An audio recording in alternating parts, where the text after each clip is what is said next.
எங்கெல்லாம் சாதிய ரீதியிலான கொடுமைகள் நடக்கிறதோ அங்கெல்லாம் பாதிக்கப்பட்ட மக்களுக்காக ஒலித்துக் கொண்டே இருந்த இருக்கும் குரல் திருமாவளவனுடையதுதான்.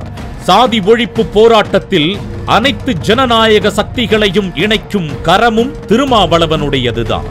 2019 நாடாளுமன்ற உறுப்பினராக தேர்வு செய்யப்பட்டு 6 தனிநபர் மசோதா கொண்டு வந்து பாசிச பாஜக கொண்டு வந்த மக்கள் விரோத சட்டங்களுக்கு எதிராக தொடர்ந்து நாடாளுமன்றத்தில் ஒலித்ததோடு எதிர்த்து வாக்களித்தார் திருமாவளவன்.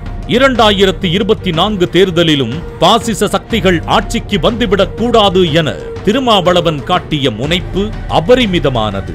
தனக்கு குறைவான தொகுதிகள் ஒதுக்கீடு செய்யப்பட்டாலும் பரவாயில்லை, ஒன்று சேர்ந்து போராடினால் தான் பாஜகவை முறியடிக்க முடியும் என விட்டுக் கொடுத்து போனது.